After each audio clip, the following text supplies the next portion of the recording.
It's easy to get caught up in the excitement of travel, but what we're talking about today really gets down to brass tacks. You need to protect your stuff and your identity, and you may be seen as a potential fraudster and have your financial air supply totally cut off. I know, it nearly happened to me, and I'm going to talk about it in this video. And if you're not careful, nation states can throw you in prison for your views and what you're carrying.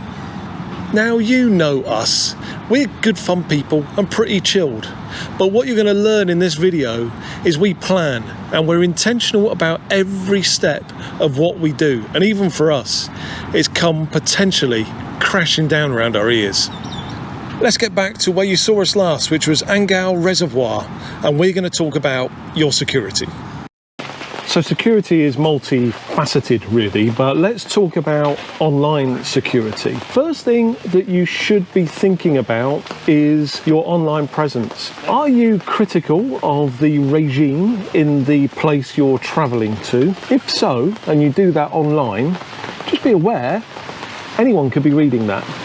Governments could be reading it. So think things through. Everything we ever talk about on our videos, if you think about it, always comes down to one thing, and that's being intentional with every step of what you're doing. Next is a VPN. Critical again that you travel with a VPN. We got a discount code below. Use it, don't use it, we don't care. You gotta have one. If you're on public Wi-Fi, we're in a coffee shop here, and if we thought, right, we're gonna get our laptops out and do some banking, you have to switch on a VPN before you do that, a virtual private network, because that gives you a direct tunnel from you through to the end location, and no one in this coffee shop can intercept the work that we're doing on there. Also, you need two-factor authentication for banking and for other services. You know the situation where you want to do something and your bank or an institution says, we're going to send you a text to your mobile number. Now, you might not have your mobile number because you're in a foreign country and your phone isn't working.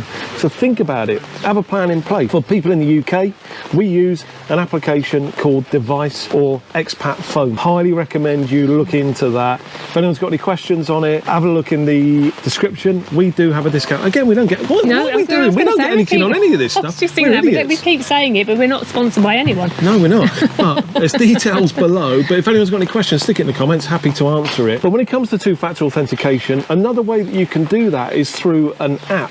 And there are various apps that do this. One of them that we recommend is called Authy. It's really good, it's really fast, and really, really reliable. So we use Authy for PayPal. Anytime we can turn on two-factor authentication, we do it, because that is more secure. And we use Authy for that, and for Google, and for various others. It works out really well. Next comes to protecting your kit and your stuff. So, is there a safe in the room that you'll go into?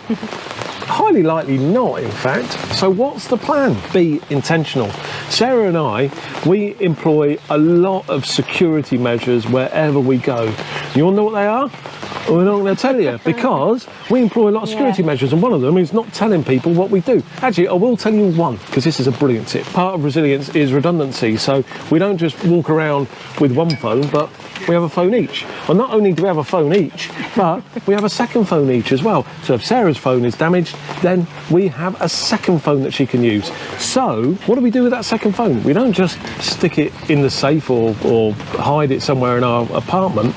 You can actually use a phone as a security camera. We use an application, I think it's called Alfred, and basically we set those cameras up in there. They're connected to the local Wi-Fi. We can have a look anywhere that we are, and we can use that as a security camera. A really good device. So next on security, don't be a target. Carrying valuables as you're traveling around. If you're now a nomad, the stuff you've got don't really matter anymore anyway. So you'll see me wear this old ratty t-shirt over and over again because I want to tell people about To Go Rome, but I don't really care what I wear, and Sarah clearly doesn't care what she wears. So don't try and look something that you're not. You're just a traveller at the end of the day, and if you look like a tourist, you will be treated like a tourist. Do you want that? No, leave that for the tourists. We're travellers, aren't we? The next issue is forgetting to budget.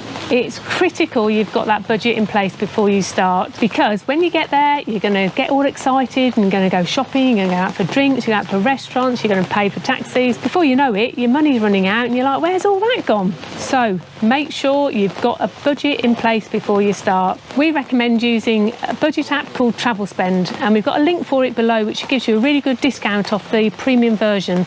We don't get anything for that, but use it if you want to. But you need to record what you're spending every day, because otherwise money just bleeds through your fingers. One of the good things about Travelspend, by the way, is it's multi-currency. So anywhere you travel in the world, it just flips the currency to that new location. And also what we do, Sarah said a moment ago about getting a budget in place. What we do is we scrape data from all the different websites. We got our own spreadsheets we've set up that flexes to the way Sarah and I live, and that will actually squirt out at the end exactly what budget works for us in each location. That's working out really well, isn't it? Yeah. Next up is location planning, and we're kicking this off with medication. We're not getting any younger, and possibly all of us are getting on prescribed medication these days, so you want to make sure we've got enough medication to kick off our travels. And then we do research as to whether we can get that medication in the countries we're visiting and how we actually get that. Do we need a written prescription from the doctors? Will our online prescription be enough?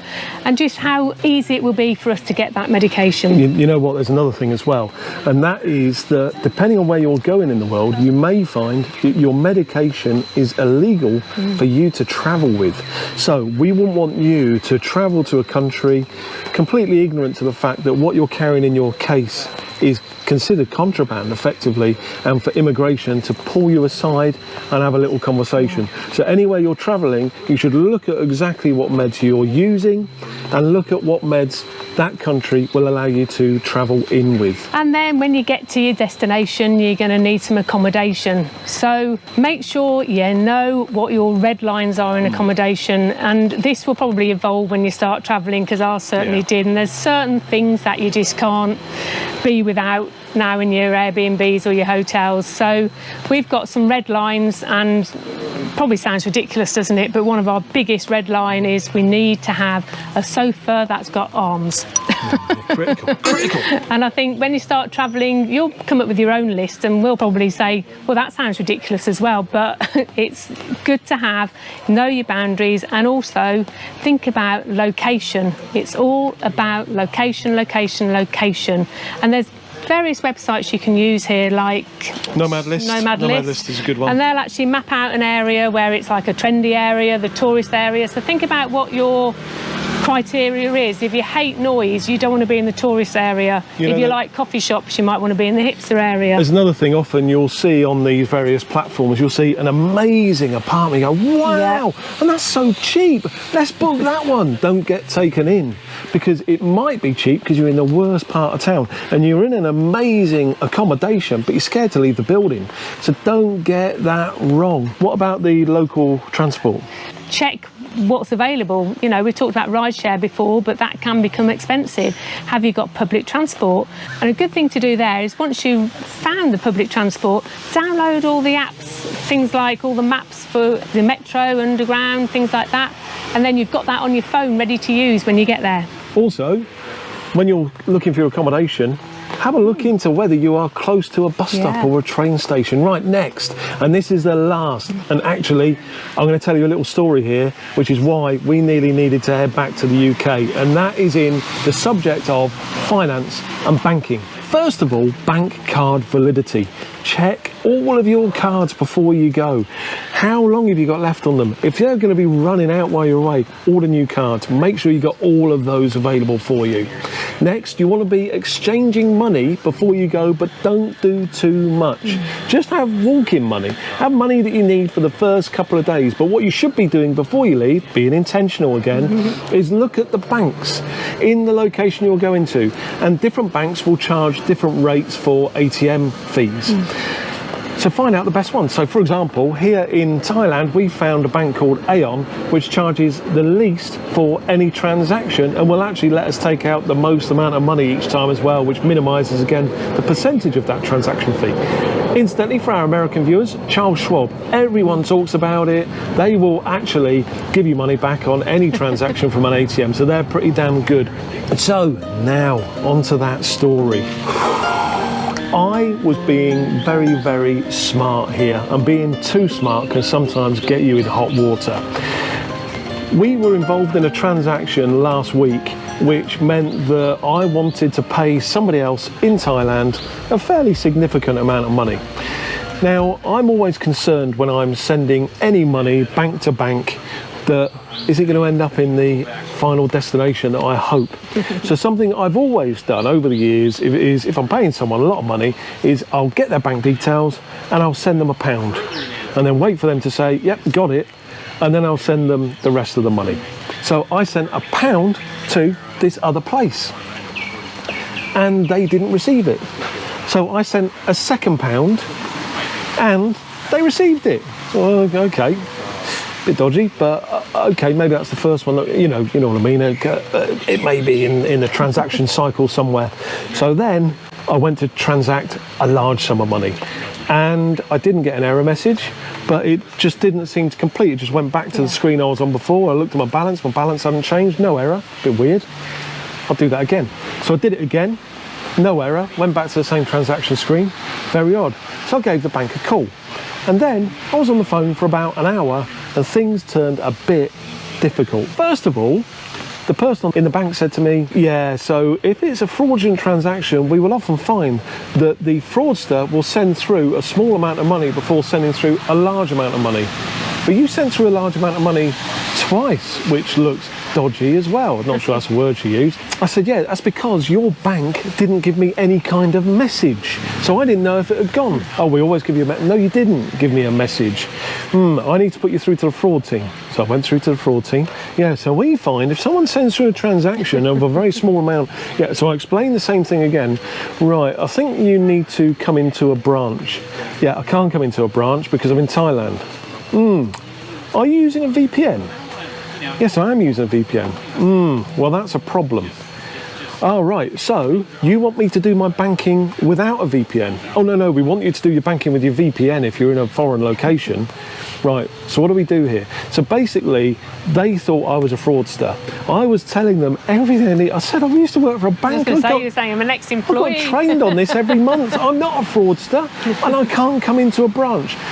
And it was a knife edge whether they were going to allow us to do this. Now you might think, well, you got other banks, but one of the mistakes we made, something that you should look into as well, and we need to now fix this, is we use like a hub and spoke method for our banking.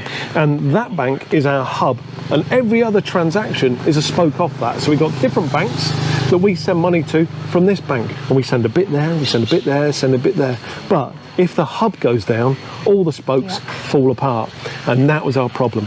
Managed to convince them. We're all smiles at the end, everybody happy. The air was blue at some...